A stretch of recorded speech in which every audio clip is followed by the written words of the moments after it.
think you're going to see humans disappear from the roasting process pretty quickly. Ooh. Yeah. Why is it that you chose coffee? Here is quite different than it is in the US. I get treated more nicely. I sense baristas are a little bit more... You're not cooler because you're drinking concentrated bean juice. I bought the coffee and it turned out that there was a whiff of something weird. Coffee doesn't come from Italy. The prosciutto does, the cheese does, the wine does. And if it's from Italy, they value it as a specialty item and they will grade it to death. And if it's not from Italy... Our friends over at ecobarista.com.au. Man, these guys not only making some of the best coffee bags, cups and that, but it's all eco-friendly stuff. They got recyclable, they got compostable. We make our bags with them. Beautiful bags. We got these made with them 3 years ago, completely custom made. Liam's doing some hand gestures at me. I don't know Just what that is. hold that bag a bit closer to you. Oh, there you go. Right, there we go. Now we can see it. Look at that. Okay, Look at that Gorgeous. bag. Yeah. It's amazing. Kirk is getting some bags, cups made right now. He showed me some designs. They're looking good. Yep. Get them made so we can have them on the pod. I want to show them look, off. I'm working on it. But, all good things take time. Yep. And Uncle Russ is cooking. We know Uncle Russ is Uncle cooking. Russ is Uncle Russ cooking. is cooking. True. So I'm getting, but it's, it's summer right now, right? Yep. So I've got my iced latte cups that look real good. And I've said it on the podcast before, it's got to be big. You got to be able to shake it. You got to have the Hoshizaki ice. Got to have the little ice shakes. Those eco barista cups, everyone in Melbourne should be using them. Yeah, Everyone in absolutely. Melbourne And if you want to use them or you want to get them for your cafe or roastery, then you just go to ecobarista.com.au and you get 15% off your first purchase. How good is that? 15% off your first purchase. Bargain. Russ, how are you doing it? Yeah, You're giving it away. What's the question you usually ask me? Oh, I just normally, it's more of a personal question, but I just wanted to know, are you an eco warrior? No, I'm not. I'm an eco barista. Oh, it's still here. 2025. That's going to be the best ad read yet. 2025. Let's go. All right. Welcome back to the It's Just Coffee podcast, everyone. My name is Kirk Pearson. And I'm Rowan Cook. And together we are It's Just Coffee. By random chance, I'm a bit of an opportunist when it comes to securing guests for this podcast when I need to be, right? And it's always better when we do it in person. So last Friday when it was the last hour at the cafe, lo and behold, I'm going to pick something up from outside, and Scott Rao just randomly is walking towards the cafe. It's every barista's dream for that to happen. Yeah. You might be modest and think, I'm just Scott Rao, but anyway, it's an honor when you walk in. And so I thought to myself, my goodness, I have to ask, and you graciously accepted. So thank you, Scott, and welcome to the It's Just Coffee podcast. Pleasure to be here. You come to Australia probably once a year, don't you? Yep. How do you find it? I love Australia. What are your favorite things about it? Australia is basically what the US would be if we spent about 20 years fixing our problems. Okay. All right. The hot takes is at the end of the podcast. It might be all hot takes. Never know. Yes. Well, we say we like it hot. We like it hot. Australia's great. The coffee scene's wonderful. Love the food standard here. Come here in summer. The weather's blissful. So. Is it a different contrast? Like I've never experienced a white Christmas. So like the beach Christmas, white Christmas. Which Yeah, would you prefer? to me it's a bit odd to have it be warm on Christmas. Yeah. Yeah. Okay. Yeah. Not having eggnog and such. Yeah. And I will say, for those listening at home, obviously everyone that's in the coffee industry knows who you are. But for those who are maybe more on the home side or not knowing it, Scott is one of the world's most recognized coffee roasters and coffee consultants. He's created a lot of the methods that people use today when making their coffee, roasting their coffee, and added so much to the coffee community. So we're so lucky to have him here. We're going to learn a lot today. He both literally and figuratively wrote the book on coffee roasting. Yes. So we're gonna dive into that. But we usually start the coffee podcast with a little bit of coffee news, and today Rowan's got a breaking story. Yeah, I got a breaking story here. Sounds and all. And just a little bit of insight. We were talking about this just before the pod, that not only an amazing coffee expert here, but also a bit of a health guru. So this little bit of coffee news, I'll be really interested to get your take on it. So drinking coffee lowers the chance of heart disease. That's A right. recent study in the US has shown that people who drink coffee in the morning will live longer than those who don't. Not only that, but they are 31% less likely to develop heart disease. Well, I guess that's great. I'm sitting on 6 coffees a day, so I'll probably live to about 600 years. I think that kind of equates to. I'm sure that's how it works. Yeah. Now, have you read anything about this? Do you have any insight? I have. I don't necessarily know the mechanism. I mean, I know that coffee is known to be a gut bacteria modulator in a positive way. So it tends to support the growth of a lot of good bacteria, and it suppresses the growth of some bad bacteria. It seems to decrease the risk of colon cancer. It seems to be relatively healthy for your heart, but I don't think anyone really understands the mechanisms, why it works this way. They're just noticing that these things are happening. Yeah, they can numerically prove that there's like a correlation between having that good what's health. interesting is that these effects seem to peak at about 4 to 6 cups a day, however they're measuring cups, which is odd, right? Because even as a coffee drinker, you think 6 cups a day is a lot. Yeah. But it seems that the people who receive the most health benefits in terms of longevity from coffee drink 4 to 6 cups a day. This is the best news that I've heard in such a long time. Well, while we're on the health subject, and if you don't have any input on what I'm about to ask, then feel free to not answer. But I've seen this clip going around where basically this woman on Instagram's saying like you should only drink organic or decaf coffee because otherwise you're getting all these chemicals and stuff, and it's no good for you. Any truth to that, or? I mean, there's outside of the world of organic coffee, I think there's degrees of pesticides and such in your coffee. I think extremely high-grown, high-quality coffees tend to be sprayed a lot less than, let's say, the clear-cut, low-grown Brazils that are machine harvested and such. And so I think she's not wrong, but she's probably leaving out that there are a lot of coffees that are not certified organic that are really quite low in any sort of residues. Yeah, okay. Because sometimes I just don't know what to believe because I see so coffee and health-related stories coming out there, and sometimes they contrast each other. Never really know what to believe. But yeah. Now, I do have a few more. Like, I've only just learnt that you're a health expert as well. Or I'm going to call you a health expert. Let's say that. We'll say, what is it? Not a degree, but he's certainly not my claim. Self-learning. I will say it. Okay. So we might have some more questions later. But first, we'll dive into some coffee stuff, I think. Yeah, please. Now, the first one I just want to ask is for someone that's one of the most well-known person in coffee, what are you making? What's your go-to coffee, let's say, every day? Like, what's your just main go-to? I typically drink wash filter coffee in the morning. I usually use the Hoop or the Next Level Pulsar. Both are really easy to use, no bypass brewers. They're easy to travel with because you don't need a special kettle. I just travel with a hand grinder, usually the Hoop and a scale. That's okay, amazing. So that was going to be my next question: is how are you brewing it, or what are you doing? And so, for someone this skill level, people will want to like chime in. Can you run us through like this no bypass kind of method, this kind of extraction, and then also what hand grinder are you using? Just come stand as close to the mic. Sure. Just a touch. So bypass would refer to if you had a V60 or a Kalita, some liquid could go around the filter and out without really passing through the whole coffee bed. A no bypass brewer would be one like the Hoop or the Pulsar where all the water has to pass through the coffee grounds to get out of the brewer. This tends to be a good thing in terms of decreasing the risk of astringency. And both the Hoop and the Pulsar are quite similar in their mechanism. I prefer the Hoop slightly because the coffee bed is a bit narrower. So at a normal dose of, let's say, 20 to 22 grams, you have a slightly deeper coffee bed, which also reduces the risk of astringency. I really don't like astringency in my coffee, so anything I can do to reduce it, I will do. Yep. So you're saying rather than like having a wide bed, you want it kind of narrow with like more coffee to pass through? Yeah. I mean, the wider the bed, the taller it would, the wider the bed, the larger the dose you would need to maintain a certain bed height.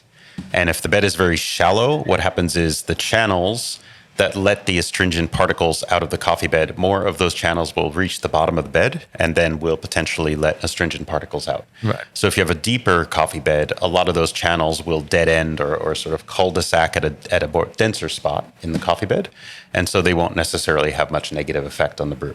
I used a Pulsar brewer in competition in Brewers Cup not too long ago, and the amount I used I think it was a washed geisha, but an Esmeralda wash, and I was able to get it to taste so much better using a Pulsar.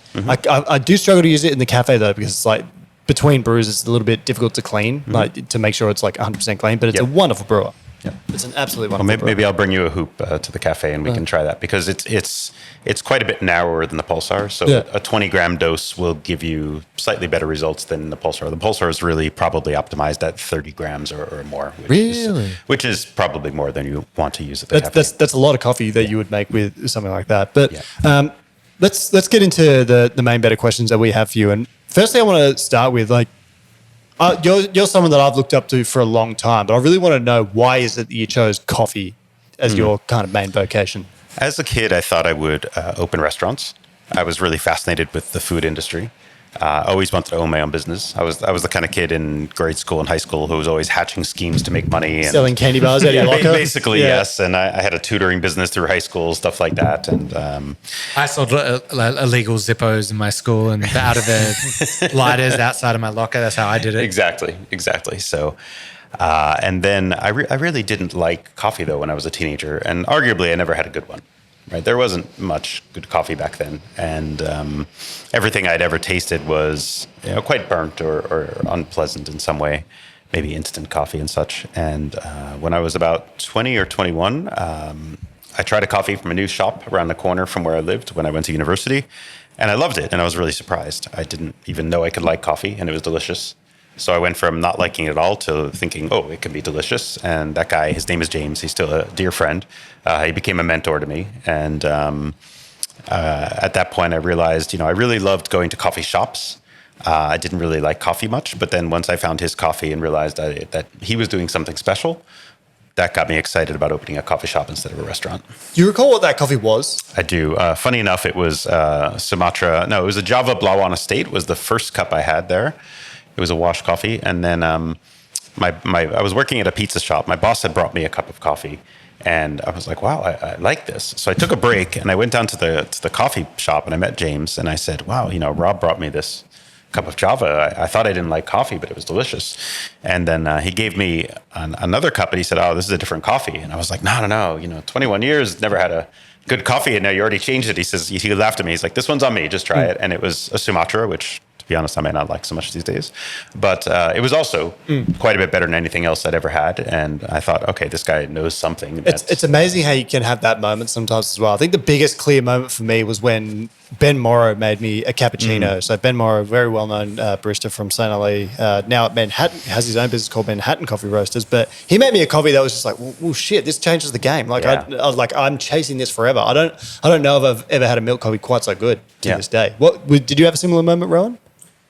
Yeah, there was a couple. I mean, I think I've said on the pod before, mine was just like that Ethiopian, and still to this day, I use a lot of Ethiopian coffees as that entry point for people who come to me and go like, oh, coffee tastes the same. And I'm like, this is an easy one to kind of change that perception for you and really show you something with like florals and berries and whatever it is, and orange.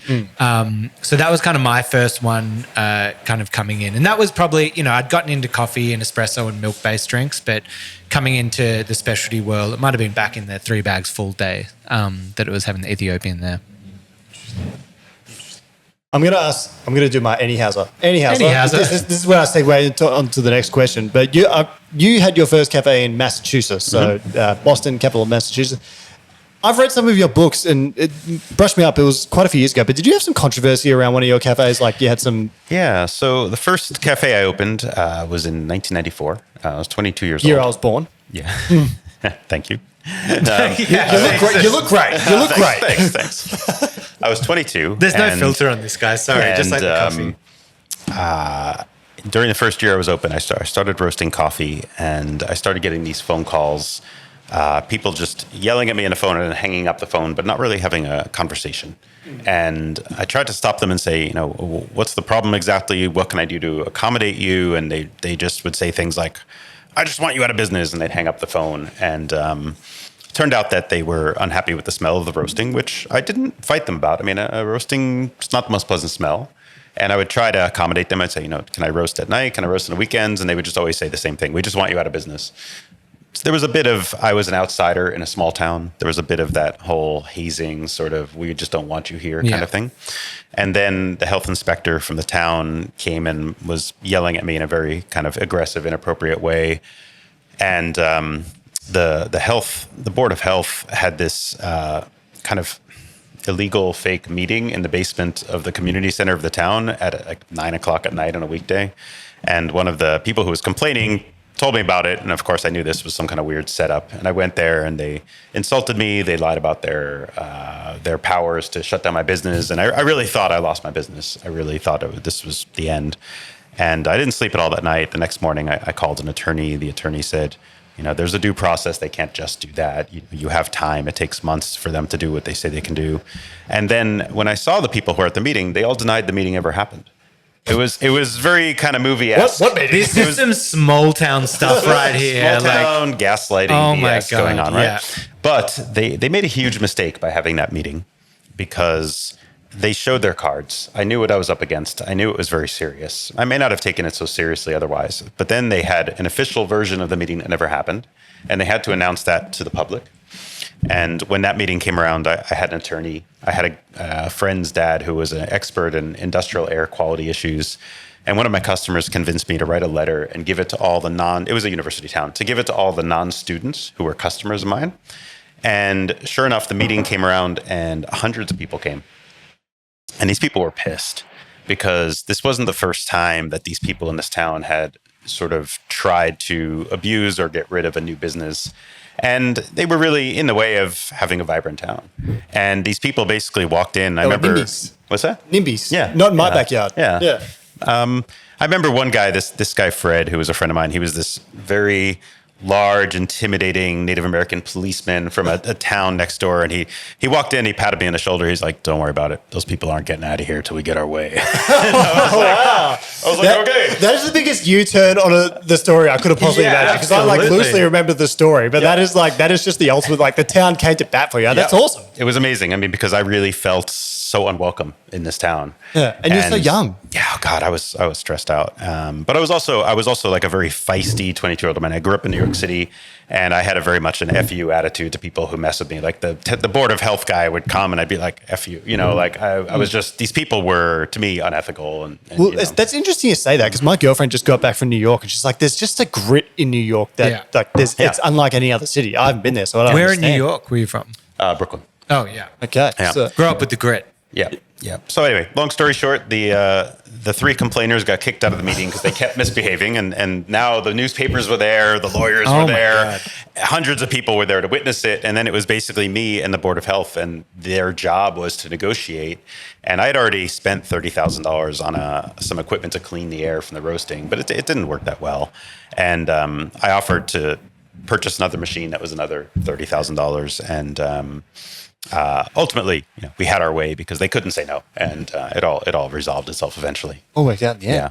But What it a was, wild, you hear the end of that story and you could never piece together that it was about someone roasting coffee in a small town. It's true. In Massachusetts. Yeah, the newspaper were there, it was going off. This small town took itself very seriously. Right. So you had that, you sold that cafe, and then you moved to New Zealand. Is that right? I traveled for a few years. Okay. And in my travels, a friend recommended I go to New Zealand. He said I would love it, and I did. And I ended up staying there for about a year and a half. Which part of New Zealand? I ended up staying in Wellington for a while.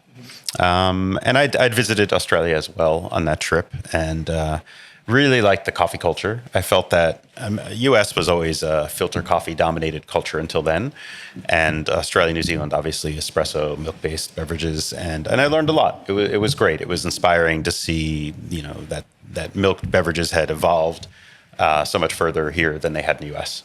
Can I ask? I was going to ask you this later in the pod, but I think it's appropriate to do it now. In your travels, you're a well-traveled man.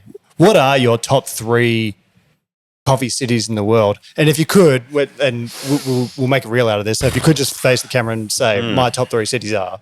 Honestly, that's a really hard question. Melbourne's definitely one of them. Not just saying that. It's really tough. Because you can, to add a bit of a layer of context here, you're traveling the world, teaching people how to roast and consulting them how to improve their coffees. So, naturally you'll have a pretty good grip of this. I mean, there are a lot of cities, let's say Copenhagen. Copenhagen is a very nice standard for coffee, but it's also quite a small city by some standards.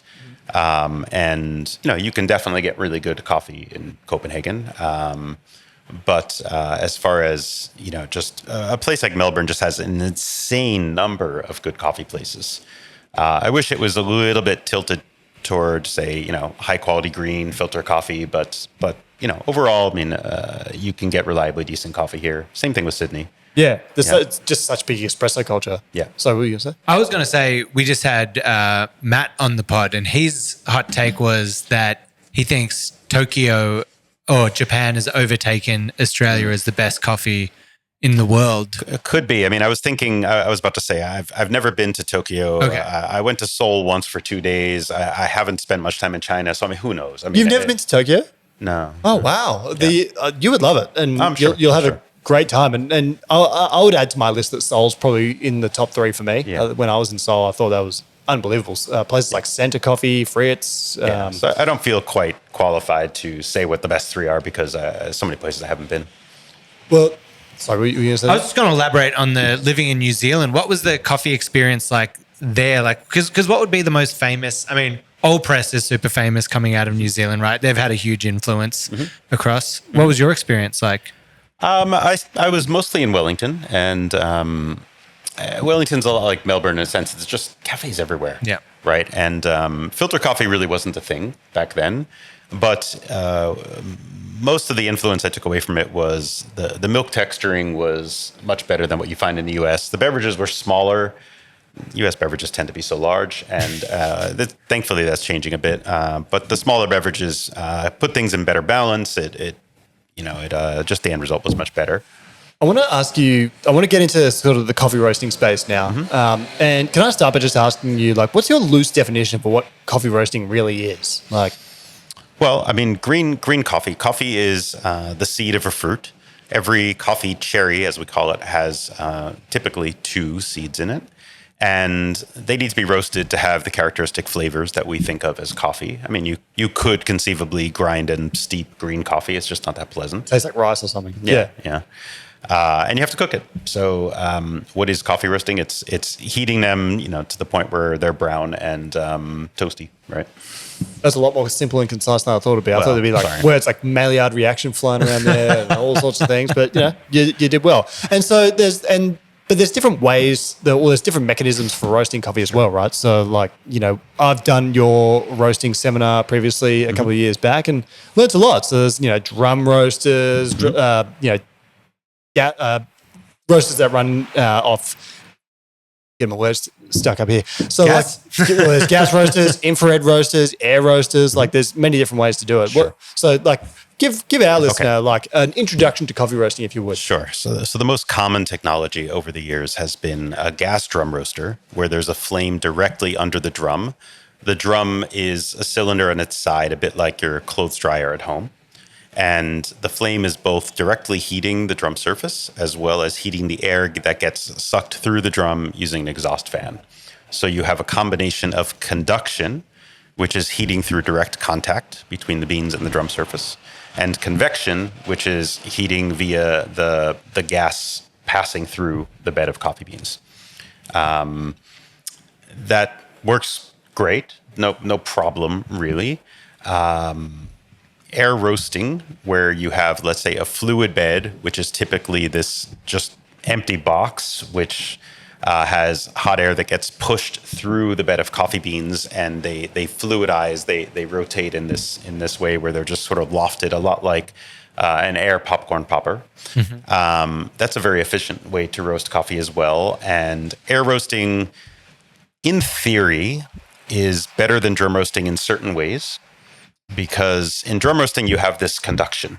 It takes a bit of skill and planning to avoid excessive conduction.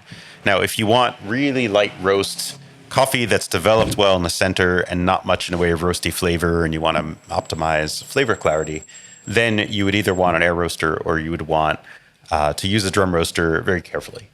If you want, say, a dark roast, or you're making a sort of espresso in Italy, or you want something where you care a lot about body and not so much about flavor clarity, you might actually want the conduction that a drum roaster would provide. Right. So for a more specialty kind of coffee that we're looking at, air roasting, you would say, is the superior method.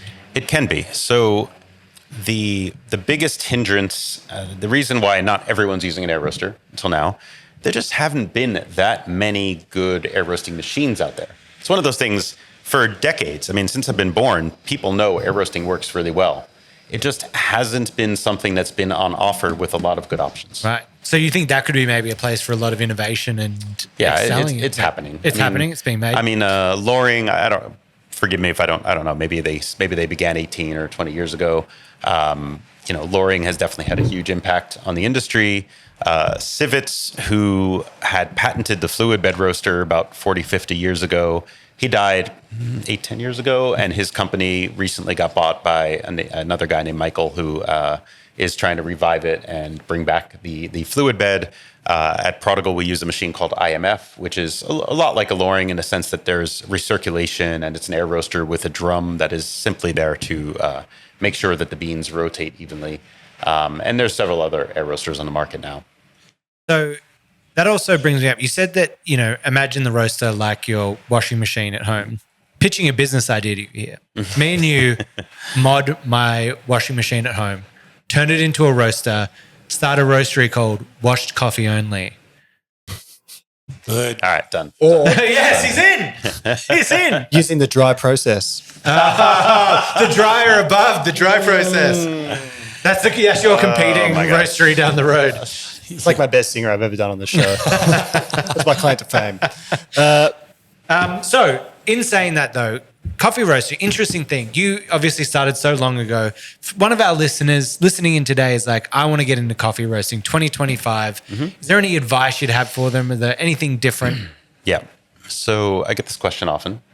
And I think, especially if you're on the younger side, let's say you're in your 20s, I think a lot of people choose their next job primarily based on how much they'll get paid or maybe how directly appealing the job is.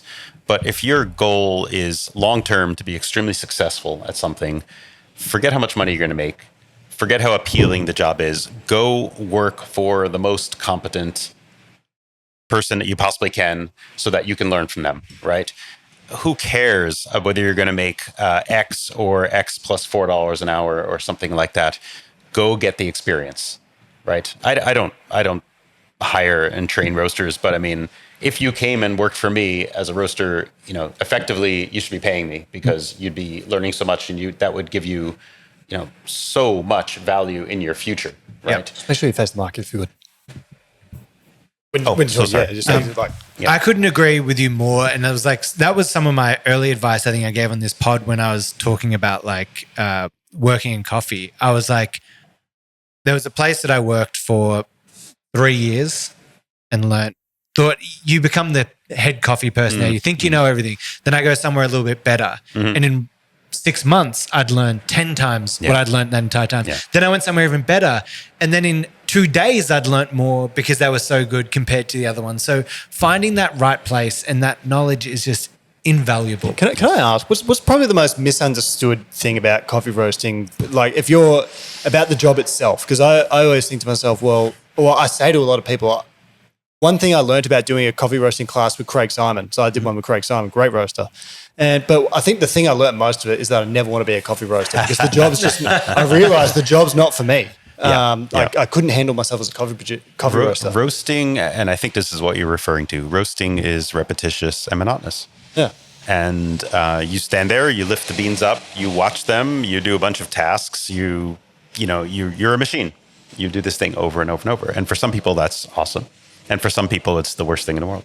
Yeah. Because I literally, like the moment of clarity it has, look, I'm really glad I did that. I learned a lot, but I'm not doing that for the rest of my life. And, I think it takes a certain personality because it's so much of it's cupping as well if you really want to develop yourself as a roaster, because that's the way you kind of work at the quality of your roast, right? Yes. So it's like there's a lot more to it than just, come here, turn the roaster on. Because would you say you're not learning too much in the actual roasting process to that point? It's just monotonous. Whereas I think one of the reasons I was so drawn to coffee and doing it is like when I started making espresso is like every shot could be better and every coffee could be better. And there was that endless pursuit.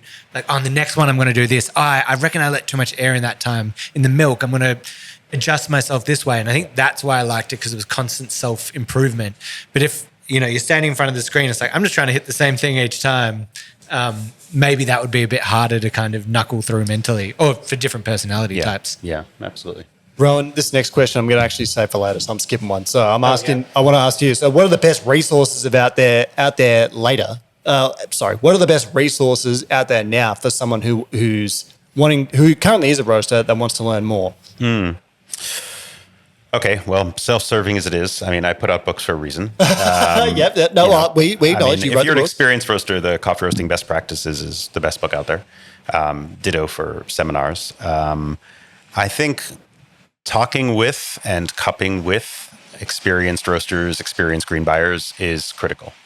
There isn't much in the way of resources. I mean, one of the reasons I do what I do is there's always been a lack of resources in coffee. I wrote my first book because I just wish I had the book when I got started, right? And I was like, well, no one's ever written this book, so I guess I'll write it, right? And SCA's resources are generally not very practical, and they're all incredibly basic. Even their advanced courses are so basic that it's a little bit of an insult to your intelligence sometimes. Just the way it is. And, Okay. So would you like to see some additional things added to that? Yeah, I mean, I think that they take the approach of there's a large group of diverse people, so we have to simplify everything to death to make sure everybody completely understands. But a little bit like when you're in elementary school, when that's the teacher's attitude, then when you're the smart kid in class, you get nothing out of it, right? And so if you're always gearing for the lowest common denominator, then you're not really helping the top half of the class, right? I think they could have a little bit more trust that people can follow along if you take them somewhere a little bit more advanced, and they just don't. But I definitely think they could and should. So what would you say your emotional motivation of the book then? Because obviously there's a missing hole for that knowledge, but what was your motivation to put in all that time and effort to fill it?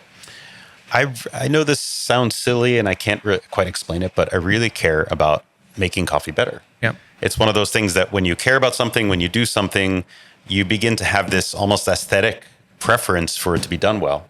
And you know how it is. If you are really into something, whether it's coffee or whether it's some personal pursuit, when you see it done poorly or sloppily, it kind of bugs you.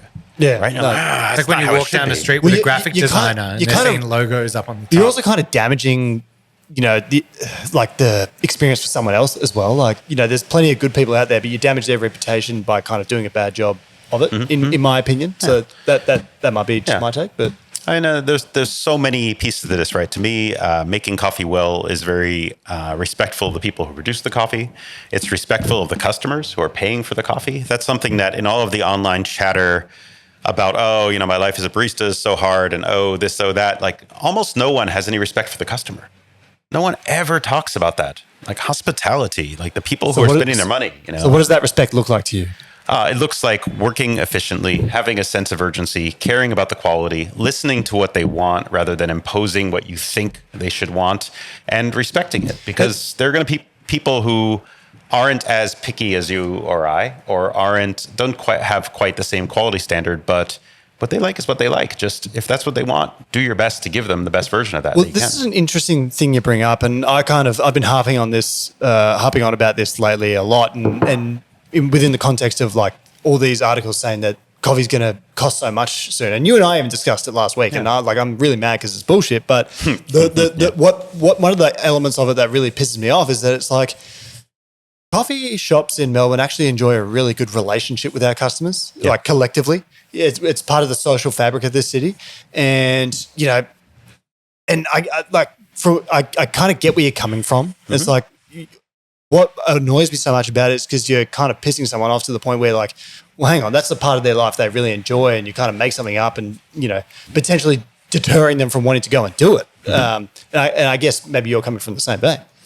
I have to say that hospitality here is quite different than it is in the U.S. How so? I get treated much, whether people know me or not, I get treated more nicely here.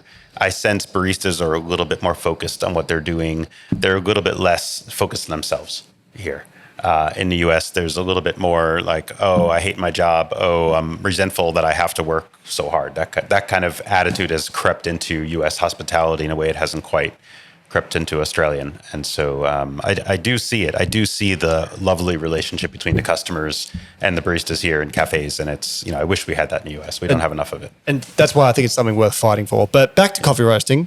What advancements in coffee roasting would you like to see in the next 5 years? With all that you've learned over the time, Sure. what do you want to see happen in the next 5 years? So I'm going to say something maybe that might be a little surprising to some people, which is that I think roasting is a solved problem. In other words, we don't understand, and we'll never understand all the chemistry in roasting. It doesn't matter. What we do understand is we do understand best practices to get really good development and without defects out of the roasting process. And now it's just a matter of machines catching up to our knowledge. So like the machine that I use is quite well designed for allowing me to get very predictable, very consistent results. And I think, we need more of that. Air roasters that operate based on inlet temperature control. In other words, instead of saying I'm using gas 80, 70, 60, instead you're saying I'm using inlet temperature 400, 380, 360, which gives you a little bit more control and consistency in your roasting.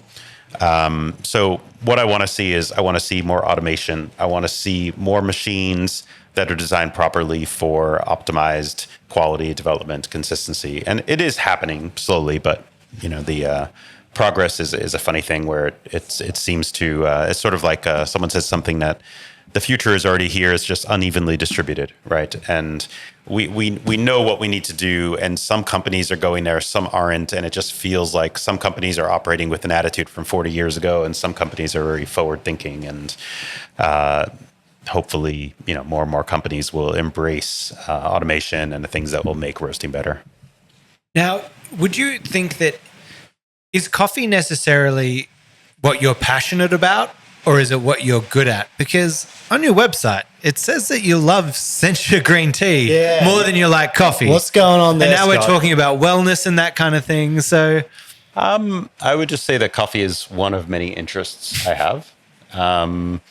I jokingly tell people when, people say something like follow your passion and do what you're passionate about. I always tell people do what you love second most in life, because if you do it for your career, your favorite thing is not going to be your favorite thing anymore. Yeah. Right. So on that note, what's your favorite thing? If coffee's your second favorite thing, what's your favorite thing? I don't know. I honestly don't know. I'm not kidding. The endless pursuit. I got into coffee because I really initially loved cafes. I loved, around the time I was in university, there were all these cafes that opened that would be open till 3 or 4 in the morning, and my friends and I would go and study there. And it was this great, we were too young to go to bars. And it was this great, third place, so to speak, where we had a sense of community and socializing. And then that led into, finding coffee that I liked. And that's really what got me into the industry, was just that I loved cafes and the way they bring people together. And could you imagine if tomorrow Melbourne had no cafes? What would Melbourne be like? Sydney without beaches. Yeah. But, it would change the fabric of the city. Absolutely. Right? Cafes are incredibly important to me when it comes to socializing and community.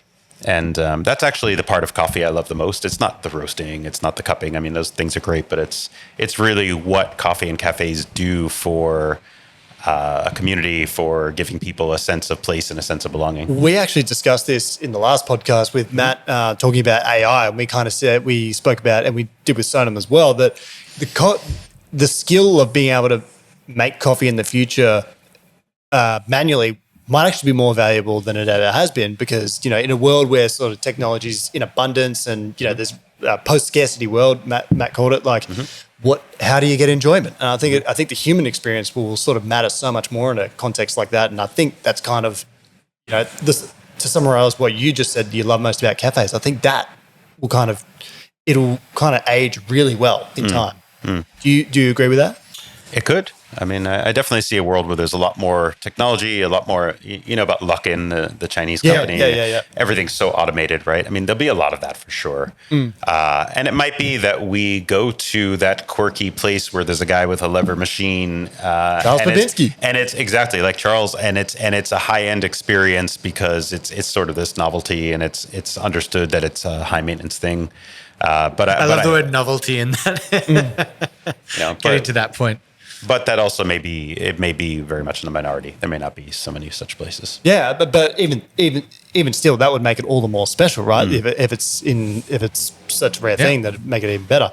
I want to ask you about decaf, because you're a big decaf drinker. Or at least you have been previously. When in years that you've come to Australia previously, I've made you plenty of decaf blacks. Okay. A lot of people that may not be in the industry might be surprised to learn that people within the industry, specialty industry, you actually have quite a positive view of decaf nowadays. It's evolved to be quite positive in my time, anyway. I used to drink more decaf than I do now. Ever since I started Prodigal, I've been working on my caffeine tolerance because it was just necessary. We cup a lot. We try to cup. I try to only have coffee when I have food in my stomach. So we cup after breakfast. We cup after lunch. And maybe 5 years ago, if I did that, I would have not been able to sleep. So I kind of built up my caffeine tolerance again. And now I haven't been consuming decaf as often. I think the average consumer just hasn't actually had a pretty good decaf.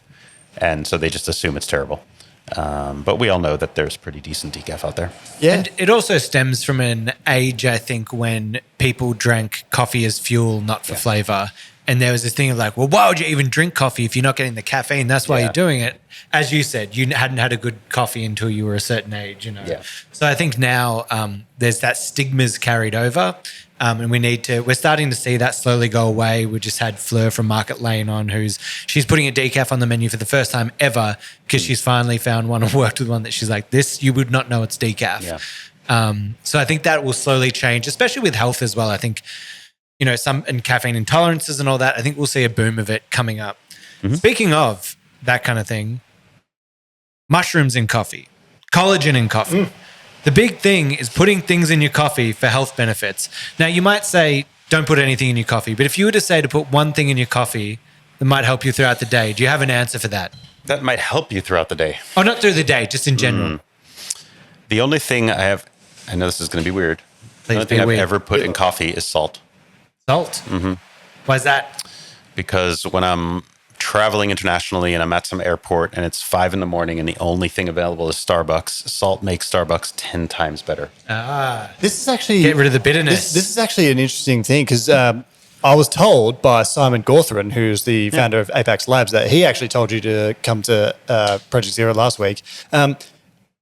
That's kind of an extension of what you're saying, right? These mineral concentrates kind of have the power to really enhance our coffee in ways. Absolutely. And I like how Lance has done it with Lotus, and Simon's doing it with Apex Labs now.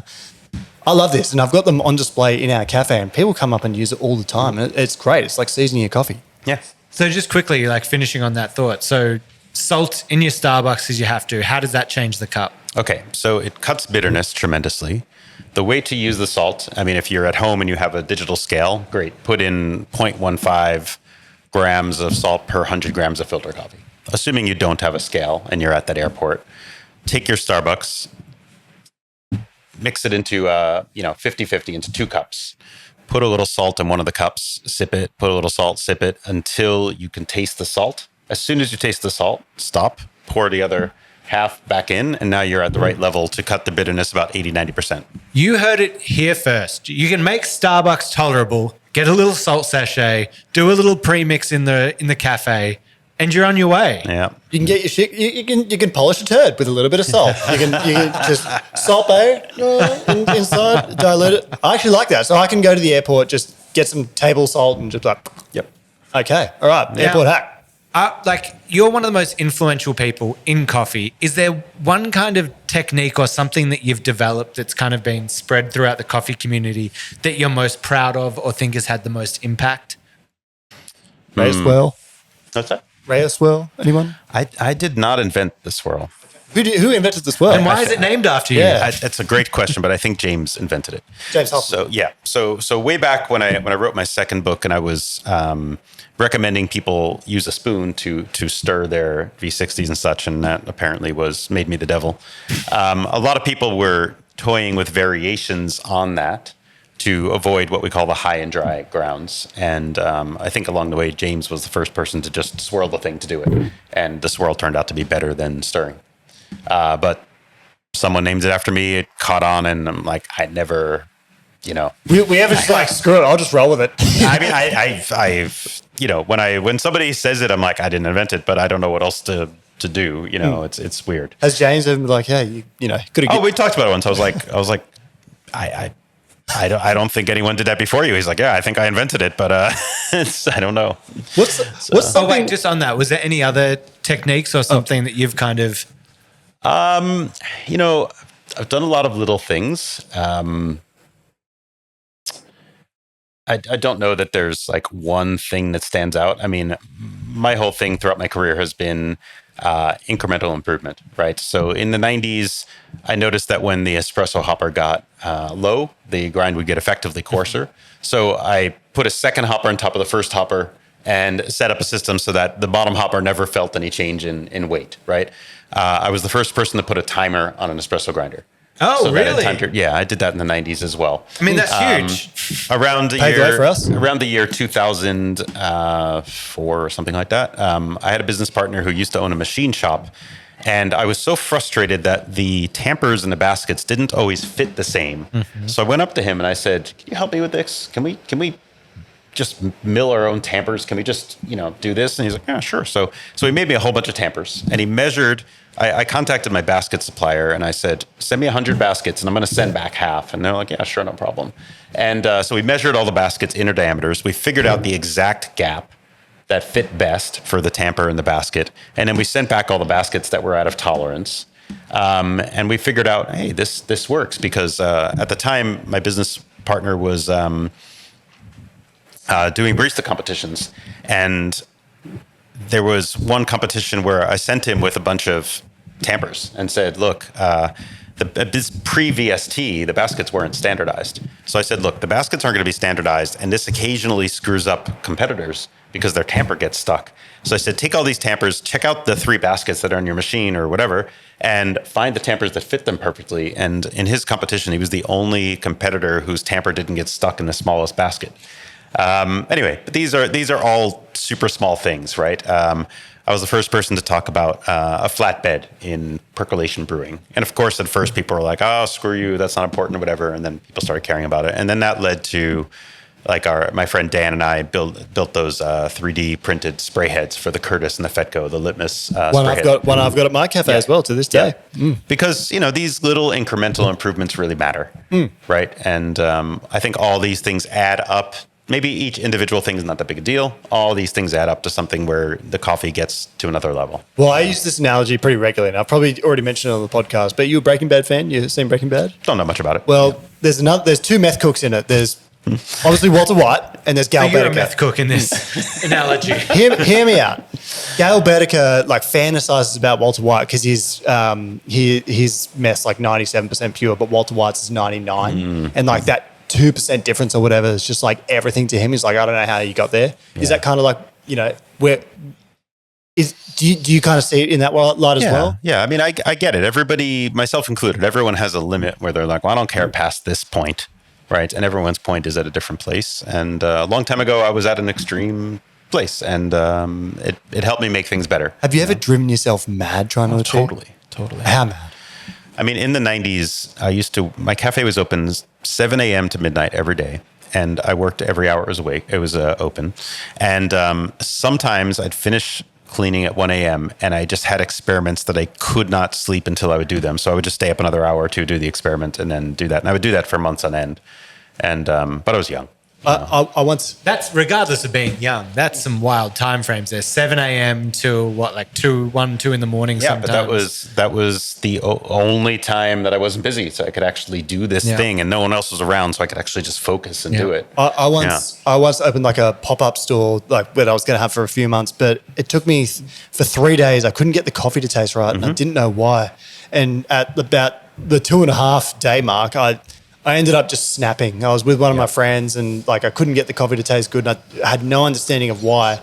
And I started breaking things and swearing and just went absolutely nuts. And I just had this one idea I was like, the last thing I can do left, it was like Captain Jack Sparrow's last shot. The last thing I could do was change the water filter on my machine. Turns out the water in St Kilda is so soft that you can literally not make drinkable espresso with it, and even a flat white. I changed it to a magnesium filter. Everything was fixed. So a very similar thing happened to me last year where Prodigal did a booth at the SCA Expo in I don't remember where it was, Chicago. And the water they provided at the show was awful. Alkalinity was in the hundreds, like 200 something. And the coffee tasted horrible. And I just kept making coffee. I kept trying different things. I kept trying different bottled waters. I was like, felt like caffeine poisoning. My business partner, and I both felt like I feel sick, literally. And I was like, if we don't solve this by the end of the day, we're just quitting. We're not keeping this booth because the coffee just did not taste good. And once I realized it was the water, then we sent people out in the city to try to find stuff, and then eventually we realized we could get some distilled water, and there was some third wave water packets for 5-gallon jugs in the next aisle over. So we got some of those, and then we added some like Lotus magnesium to it, and then it actually tasted good again. But I really was losing my mind. Like, I was so frustrated. I mean, we traveled so far, we spent so much money, we felt sick on caffeine, and just, it was just because we were sabotaged by bad water. Did you also lost it once when you found out that you weren't Italian? Oh, yes. So, A week ago on the pod, there was bottles of water tipped over his head, shirt ripped open, buttons popping. The shirt's just there. We're keeping it as a prop forever. That's the shirt. And one of the buttons was just here. From the seams, right on the table. Oh, yeah. There's a button just over there on that. Can you pass me that button that's on that chopping board, So you're not Italian? Is that what's going on here? No. Yeah. So it turns out I'm Scottish. So I've been walking around thinking, geez, I'm Italian. That's one of the buttons. One of our questions for a lot of our guests, it's a polarizing question, is ravioli or xiaolongbao? Yeah, which would you choose? What is that second thing? Xiaolongbao is like a dumpling. Yeah, it's like a soup dumpling. Or just any dumpling in general. Shumai. I don't eat gluten, but back when I did, ravioli was my favorite food. Oh, there you go. So yeah, gone down that way. I like that. Right. with the Well, where do you stand on my statement? The reason I was copping flack was because I stated I was in Italy and I was like, Italian espresso is really bad.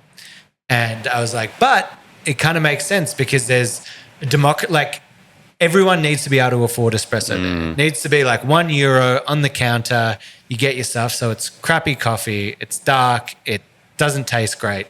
And that was my statement. So I was getting told by Kirk that I was terrible and I was disgracing the Italian race. And he would then claim that he was 6.25% Italian. But thoughts on the Italian espresso? There is, and I went on to say, there is more specialty spots popping up around us in Florence. There are places. So I have a friend who's an anthropologist, and we were talking about this once. And what's interesting about Italy is that espresso is €1. And it's been €1 for 30 years, and the quality has gone down. It went from something like 70-30 Arabica to Robusta to 30-70 or 20-80 over these 30 years because green coffee has gotten more expensive, and it's still €1 for a shot. And yet, cheese, wine, prosciutto, you name it, Italians have hundreds of grades of quality, and they'll pay. They'll pay different amounts. And he said he thinks that it's that coffee doesn't come from Italy. The prosciutto does, the cheese does, the wine does. And if it's from Italy, they value it as a specialty item and they will grade it to death. And if it's not from Italy, it's a commodity. And so coffee is just coffee because it doesn't actually come from Italy. So that's why they're not differentiating between Kenya and Peru and extremely high quality, extremely low quality, because it's not Italian. What a take! This is simply my friend's opinion. That's like if you watch the F1, I think the Italian Grand Prix is it Monza? What's the one they have? I forget. But the track where they race, like the Italian one, when they cheer on Ferrari, it's always the most rowdy. Like that's undoubtedly. Rowan, I'm going to skip a question here. I'm doing a time jump because I'm a shotgun asking this question. If you're allowed to have one more coffee before you die, where's it sourced from? Who's roasting it? And it can't be you. And who brews it? Who brews it? Can Mila Kunis brew it? Mila Kunis? Sure. Yeah. I don't think she will, but I would appreciate it if I'm about to die. Mila Kunis. If Scott ever enters palliative care, I think we figured out what the number one thing on his passion list was right before coffee. I mean, I hope she doesn't mind the 15 minutes it would take. I would probably borrow some Kenya from a friend's freezer from way back when. George Howes? I mean, I'm sure George has some lovely old Kenyas, but you know, it's just impossible to get Kenya like they used to be. Probably my business partner, Mark, or Paulo. I have another company called Regalia in New York, and they're both incredibly competent roasters. Either one of them, I'd be happy to have them roasted for me. And yeah. Was it true that I think it was Chris Barker was really annoyed because Jared Truby made the best cappuccino you ever had or something like that? Was that? I remember you telling a story. So Cat Cloud. There was something like that years ago when they worked at Verve, and I told Jared that the cappuccino was, you know, amazing, and Chris was like, what? He was so frustrated. And before we get into the extra hot takes section, which is the greatest section in all of coffee podcasting, I was kind of you kind of blew my mind, and I kind of think I understand why you don't like naturals as much as washed. And you explained to me last week because there's a much higher rate of Quakers in natural coffee. Can you explain that? I would say it's not that I never like natural coffees. It's that there's really two things that happen very often with naturals that don't really happen with washed coffees. One is that oftentimes naturals have a very intense fermenty flavor, right? Might taste a little bit cheesy at the extreme or something like that, and sometimes like a little bit of a fake fruit flavor. The second thing is that Quakers are present in large numbers in basically every natural I've ever seen. And Quakers tend to make coffee taste nutty, kind of astringent at the extreme. They can be quite bitter or a little bit acrid. And they're much more prevalent in naturals. So it's very hard to avoid those flavors with naturals. And now that we use an optical sorter to remove Quakers from coffees, we become a lot more sensitive to those flavors, and it's really hard to not notice them in naturals. Quakers tend to taste stale earlier than the mature seeds or the regular beans do. Quakers tend to have fade, which is another defect, a little bit sooner and more commonly than the mature seeds do. So a lot of the problems that are in coffee happen first and more intensely in Quakers. And sorry if I missed it, why do we get more Quakers in naturals? I don't necessarily know why there's more to begin with, but I would say that simply that there's not a flotation stage in the natural process. You miss an opportunity to remove a lot of the Quakers. So with the wash process, to bring the listeners up to speed, often with the wash process, we'll dump the cherries into like a bath or something, and then the bad cherries will kind of float to the top. So obviously they're just easy to remove, and you can't do that with natural processed coffees. Well, you know, the opposite of washed and water is heat, and is it? I'm trying to. It is. Well, screw you you. were 100% right. You do the segue to the next take. You do it. You sabotage everything, Rowan. Well, you know, you're one of the best roasters in the world, and all I can say is, have you got a roaster in here right now? Because it's starting to heat up. It's time for an extra hot take with 2 sugars. We got there in the end. We did. It was beautiful. You screwed my bed, but we'll get there in the end. I mean, I probably could have said something factual and it would have, been better, but I digress. Yeah. Now, this is the greatest segment in all of coffee podcastery. You may have heard. I'm sure you already knew. Actually, I haven't heard. Sorry. Oh, I know. Well. You thought I threw you under the bus. Well, there's a bus out there. I'm just going to walk in front of it if you'll just excuse me. Okay, so what we do is outline our hot take. So if you could just stare down in the barrel and give the listener your hot take with 2 sugars. Okay, so I just want to say that everything I say turns out to be a little bit controversial, and even if I don't mean it. So I don't know, but I think you're going to see humans disappear from the roasting process pretty quickly. Ooh, yeah. Okay. I mean, we're already there. There's already the Roost 3 kilo machine has an optional loading cell where you can put 100 kilos of green coffee in there and tell the machine, repeat this roast 30 times in a row, 3 kilos each, run this profile, drop it at this temperature or time, and then run this between batch protocol, then weigh, load, and repeat 33 times. So conceivably with that machine, you could remove the human and just let the machine go for 5 or 6 hours. And actually, I think that's going to be wildly appealing to certain types of businesses, maybe small cafes that want to save money on roasting or do something different with the roasting, but not necessarily have the labor involved or the expertise involved. And I think that 10 years from now, that's going to be incredibly common. Well, think how much you can drop the cost if you just go, what's the green cost? And I just put it in that machine and walk away. Yeah. It's hard to say no. Yeah. Well, I'm going to roll off with my extra hot take with 2 sugars next. And my extra hot take with 2 sugars is who cares what a customer orders? If you're a barista, just fucking make it. Like if it's decaf, it's got a little bit of hot milk and a long black. Like sometimes I hear people whinging about it. It's like, well, firstly, you don't have to drink it. It's not that hard to make. They're paying money. Who cares? Just make it. Couldn't agree more. Yeah, like I don't understand why people complain or roll their eyes. If it's extra hot, like my girlfriend, she likes her coffee extra hot, and sometimes like she's had people like kind of make fun of her in front of her face, and it's kind of like it's a bit of a negative experience for her because she's in a different country, she doesn't quite understand. It's like, well, what, like it's rude.